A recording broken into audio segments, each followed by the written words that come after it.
Salutare și bine ați revenit! În episodul de azi vom vorbi despre aerul condiționat. Cum folosim corect aerul condiționat?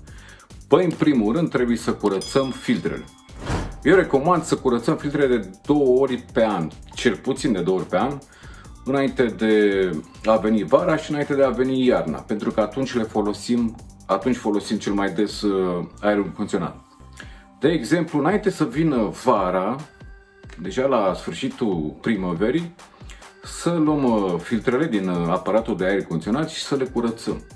Cum facem treaba asta? Le ducem undeva la baie, în chiuvetă sau în cadă, unde vrem noi, și le curățăm foarte bine cu detergent, le spălăm foarte bine cu detergent. După ce le spălăm cu detergent, luăm niște spirit să le dezinfectăm, să distrugem bacteriile care au rămas în ele, pentru că în acele filtre se strâng tot felul de bacterii și trebuie să le distrugem. Și cu ce putem să le distrugem? Cu niște spirit, că ăla e cel mai bun. Și ăla e singurul întăritor care îl avem în casă, care nu-i băubil. Glumesc. Ok, deci cu spirit trebuie să distrugem bacteriile din filtre de aer condiționat. După ce facem treaba asta, le mutăm la loc și putem să folosim aerul condiționat în siguranță. În siguranță pentru sănătatea noastră, pentru că sănătatea noastră este foarte, foarte importantă.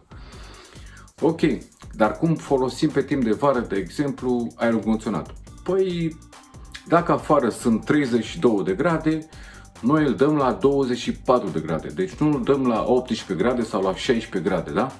Pentru că dacă îl dăm la 16 grade sau la 18 grade, riscăm să consumăm foarte mult curent, foarte multă energie electrică, da? Pentru că el se forțează în momentul ăla și consumăm foarte multă energie electrică. De preferabil este să-l dăm undeva la 24 de grade, iar dacă peste o oră simțim nevoia să fie mai rece, putem să-l dăm la 21 de grade sau 20 de grade, pentru că deja în casă sunt 24 de grade, iar atunci nu mai forțăm aerul condiționat. Pe timp de iarnă, la fel. Afară sunt 5 grade sau 0 grade sau în fine. Ideea e că în casă sunt 20 de grade, să spunem.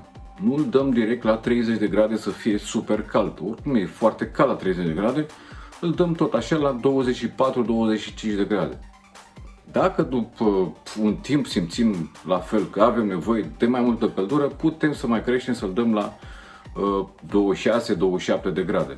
Dar să nu îl dăm foarte mult, la 30 de grade de exemplu, pentru că o să consumăm foarte multă energie electrică. Și atunci nu e bine pentru noi, pentru bănuții noștri. Da? Ok, perfect. Ăsta a fost episodul despre cum folosim corect aerul condiționat și nu uitați să dați like, subscribe cu clopoțel, să fiți notificați când încarc următorul clip și noi ne revedem în următorul episod. Ciao!